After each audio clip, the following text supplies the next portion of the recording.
अस्सलाम वालेकुम क्लास। उम्मीद करती हूँ कि आप सब खैरियत से होंगे। आज हमारा उर्दू बी का लेक्चर है और हम अपने इस लेक्चर में वीक 3A का काम करेंगे और हर काम के साथ आपकी सहूलत के लिए सफ़ा नंबर भी लिख दिया गया है। और जो काम हम इस वीक में करेंगे वो ये है: कहानी, अदले का बदला, मुज़क्कर मोनस, दादा से नवासा, वाहिद जमा, तलवा से नक्शा, मुहावरात, अलीफ, गल जुमले 16 से 30, सांप के बिल्ला से पस। सबक नंबर 3, इसम की किस्में का सवाल नंबर 2, 3, 4 इसे हम किताब के ऊपर हल करेंगे। क्लास सबसे पहले हम कहानी करेंगे जो सफ़ा नंबर 199 पे है। उस कहानी का नाम है अदले का बदला। ये कहानी एक सौदागर और उसके दोस्त की है। सौदागर लोहे का कारोबार किया करता था। उसे कुछ दिन के लिए एक लंबे सफ़र पर जाना था। उसके पास 100 मन लोहा था। उसने अपना 100 मन लोहा अपने दोस्त के पास बतौर अमानत रखवाया। जब वो सफ़र से वापस आया और अपने दोस्त से अपनी अमानत मांगी तो उसने ये कह दिया बड़ी शर्मिंदगी के साथ कि तुम्हारा 100 मन लोहा चूहे खा गए हैं। ये बात सुनकर उस सौदागर का गुस्सा तो बहुत आया, मगर वो खामोशी इख्तियार करके वहाँ से चला गया। कुछ दिन गुजरने के बाद उस सौदागर ने अपने दोस्त को खाने की दावत दी और दावत पर बुलाया। जब वो सब खाने की दावत में मसरूफ़ थे तो सौदागर ने उसके बच्चे को छुपा दिया। जब वो खाने से फारिग हो गए और वापस जाने की तैयारी में थे और तो बच्चा ना मिलने पर वो सब घबरा गए और उसे ढूंढने लगे। तो आगे से सौदागर ने कहा कि तुम्हारा ढूंढना उस बच्चे को बेकार है, क्योंकि मैंने देखा है उस बच्चे को चील उठाकर ले गई है। इस बात पर उसका दोस्त जो है बहुत परेशान होता है और कहता है कि चील कैसे किसी बच्चे को उठा के ले जा सकती है। सौदागर उसे जवाब देता है कि जिस तरह चूहे लोहे को खा सकते हैं उसी तरह चील बच्चे को उठा के ले जा सकती है। इस बात पर उसका दोस्त जो है वो बहुत ज़्यादा शर्मिंदा होता है और उस सौदागर को कहता है आओ मैं तुम्हारा 100 मन लोहा तुम्हें वापस करूं। और फिर सौदागर भी कहता है कि तुम मुझे मेरा 100 मन लोहा वापस करो और मैं तुम्हें तुम्हारा बच्चा वापस करता हूं। इस कहानी से ये नतीजा निकलता है कि आप जैसा करेंगे किसी के साथ भी बर्ताव सलूक तो वैसा ही आपके साथ भी किया जाएगा। जैसा करोगे वैसा भरोगे। क्लास ये देखिए पेज रेडी किया है मैंने। सबसे पहले तारीख लिखी है, उसके साथ सबक नंबर 25 कहानी नवीसी, साथ हफ्ता 3A। कहानी नवीसी हम कौन सी कर रहे थे? अदले का बदला। उससे अगली लाइन आपने छोड़ देनी है और अगली लाइन से स्टार्ट करेंगे। सारा आपने पेन से लिखना है और इस कहानी को मुकम्मल करना है और बिल्कुल ऐसे ही खूबसूरत राइटिंग में लिखना है। अब हमारा अगला काम है क्लास मुज़क्कर मोनस, जो हमने करने हैं दादा से नवासा तक। ये मुज़क्कर मोनस आप इस तरह करेंगे, मार्कर से लिखेंगे दादा दादी पेन से, दोख्ता दोख्ती, साला साली, शहज़ादा शहज़ादी। इसी तरह आपने करने हैं सारे दादा से लेकर नवासा नवासी तक। क्लास इसी तरह आपने इस मुज़क्कर मोनस का पेज रेडी करना है। तारीख इधर, सबक नंबर 8 तस्कीर व तानीस, हफ्ता 3A। कहाँ से कहाँ तक हम करें? दादा से नवासा तक। जो सारे मुज़क्कर हैं वो आप मार्कर से लिखेंगे और इसके मोनस इसके सामने पेन से लिखेंगे। इसी तरह आपने अपने सारे मुज़क्कर मोनस मुकम्मल करने हैं। अब हम क्लास करने लगे हैं वाहिद जमा। वाहिद जमा आपने करने हैं तलवा से लेकर नक्शा तक। इसी तरह आप लिखेंगे वाहिद मार्कर से, उसका जमा जो है वो पेन से लिख देंगे, जैसे तलवा तलवे, तारा तारे, तराना तराने, तमाशा तमाशे। ये सारे आप लिखेंगे और आखिरी लफ्ज़ आपका नक्शा नक्शे। इसी तरह वाहिद जमा का सफ़ा तैयार करेंगे। तारीख, हफ्ता, सबक नंबर 9 वाहिद जमा कहाँ से कहाँ तक हम कर रहे हैं? तलवा से नक्शा तक। सारे वाहिद आप मार्कर से लिखेंगे, उसके जमा पेन से। तलवा तलवे, तारा तारे, तराना तराने। ये सारे वाहिद जमा जहाँ तलवा से नक्शा तक आपने अपनी नीट कॉपी पर मुकम्मल करने हैं। अब आपने क्लास अगला काम करना है, मुहावरात करने हैं। ये अलिफ के मुहावरात दिए गए हैं, आपने इन्हें मुकम्मल करना है अपनी नीट कॉपी पर। सबसे पहले मुहावरा है अपने मुँह मियाँ मिट्ठू बनना। मुहावरा हम मार्कर से लिखेंगे, उसी मुहावरे के सामने पेन से मायनी और उसे अगली लाइन में इसका जुमला लिख देंगे। इसी तरह अगली लाइन जो हम छोड़ देंगे उसके बाद दूसरा मुहावरा लिखेंगे, उस मुहावरे के सामने उसका मायनी पेन से और उसे अगली लाइन में उसका जुमला। इस तरह आपने ये सारे अपने अलिफ के मुहावरात अपनी कॉपी पर लिखने हैं।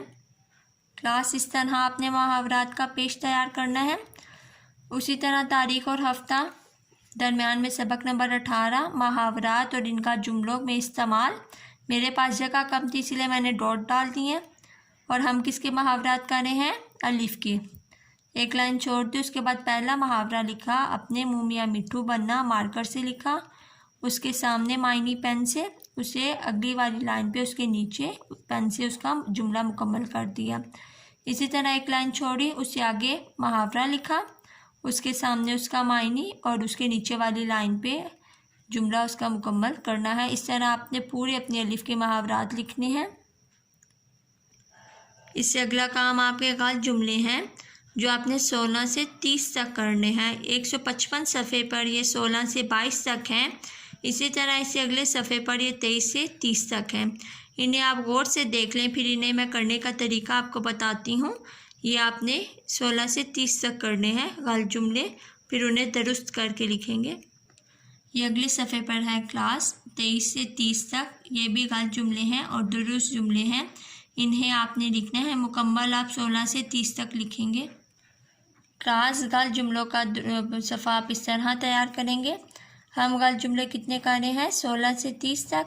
16वां आप लिखेंगे, गलत जुमला मार्कर से लिखेंगे और उसका दुरुस्त जुमला आपने पेन से लिखना है। इसी तरह 17 का मार्कर से गलत जुमला, उसके नीचे पेन से उसका दुरुस्त जुमला। इसी तरह एक लाइन छोड़ के फिर 18 फिर मुकम्मल करके गलत भी लिखना और दुरुस्त भी। उसके बाद 19 फिर 20, फिर इसी तरह आपने पूरे 30 गलत जुमले मुकम्मल करने हैं।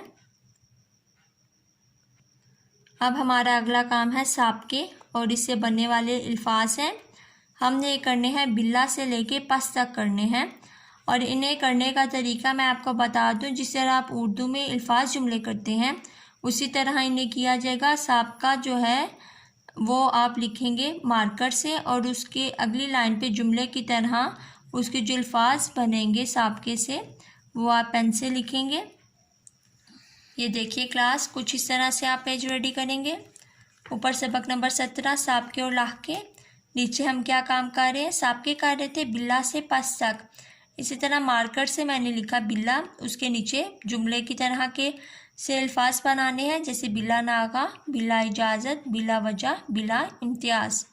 इसी तरह अगला लिखना है एक लाइन छोड़ के, बुलंद, बुलंद हिम्मत, बुलंद हौसला, बुलंद इकबाल, बुलंद ख्याल। इसी तरह आपने 5 साबके मुकम्मल करने हैं बिल्ला से लेके पस तक।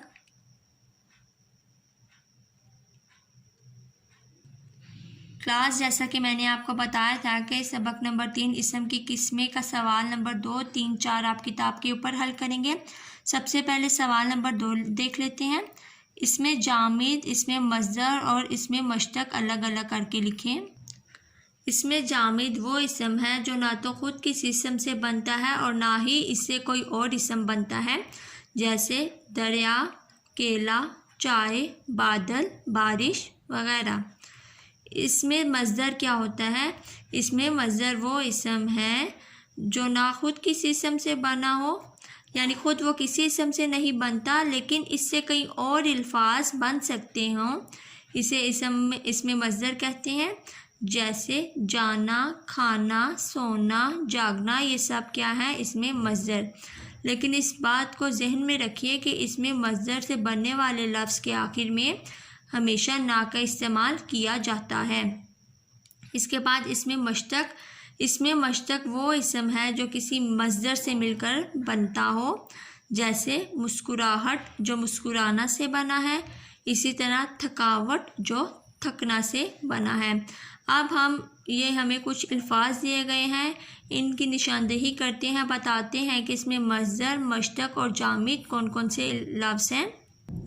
सबसे पहले देखिए दौड़ना, मस्दर, लिखाई, मश्तक, गाय, जामिद, जाना, मस्दर, चाय, जामिद, थकावट, मश्तक, चढ़ाई, मश्तक, दरिया, जामिद, दौड़, मश्तक, लिखना, मस्दर, हाथी, जामेद, लगन, मशतक, पकवाई, मशतक, खाना, मजदर, सेब, जामेद, दोहराई, मशतक, घोड़ा, जामेद, गाँव, जामेद, जागना, मजदर, पढ़ाई, मशतक, शहर, जामेद। अब हम सवाल नंबर 3 को देखते हैं। क्लास, इसम मारफा और इसम नकरा अलग अलग करके लिखें। ये आप शुरू से पढ़ते आ रहे हैं। इसम मारफा किसी भी ख़ास शख्स, चीज़ या जगह को कहते हैं। इसी तरह इसम नकरा किसी भी आम शख्स, चीज़ या जगह के नाम को कहते हैं। अब आपको नज़र आ रहा होगा कि मारफा के लिए मैंने मीम लिखा है और नकरा की निशानदेही के लिए मैंने नून लिखा है। तो अब हम इन अल्फाज को देखते हैं कि इसमें मारफा और नकरा कौन कौन से हैं। लाहौर मारफा, खैबर पख्तूनख्वा मारफा, लड़की नकरा, कोयटा मारफा, जहलम मारफा, अल्लामा इकबाल मारफा, दरिया नकरा, हिमालय मारफा, गाय नकरा, मुल्क नकरा, इस्लामाबाद मारफा, किताब नकरा, पेशावर मारफा, शहर नकरा, कराची मारफा, दरख्त नकरा, मनार पाकिस्तान मारफा, बाग नकरा, बांगेदरा मारफा। क्लास, अब हमारा सवाल नंबर 4 है। मज़दर लगाकर खाली जगह पुर करें। जैसा कि मैंने आपको बताया था, मज़दर लफ्ज़ के आखिर में ना का इस्तेमाल किया जाता है। इसी तरह देखिए, हर खाली जगह में ना, आखिर में ना लगाया गया है। नंबर 1, अब पढ़ना शुरू कर दो। नंबर 2, शोर करना बंद करो। नंबर 3, दूसरों की मदद करना सीखो। नंबर 4, सबसे हंसकर बोलना सीखो। नंबर 5, सच बोलना अच्छी आदत है। नंबर 6, झूठ बोलना छोड़ दो। नंबर 7, वक्त पर स्कूल जाना शुरू कर दो। नंबर 8, देर से सोना बुरी बात है। नंबर 2, दरख्त पर फल लगना शुरू हो गया है। नंबर 10, कामयाब होने के लिए दिल लगाकर मेहनत करना ज़रूरी है। उम्मीद करती हूँ क्लास कि आज का लेक्चर आपको अच्छे से समझ आ गया होगा। जिस तरह मैंने आपको बताया है, इसी तरह आपने इस काम को करना है और बहुत अच्छे तरीके से याद भी करना है और वेडनेसडे के दिन इसे स्कूल में आके सबमिट करवाना है। अपना बहुत ख्याल रखिएगा। अल्लाह हाफिज़।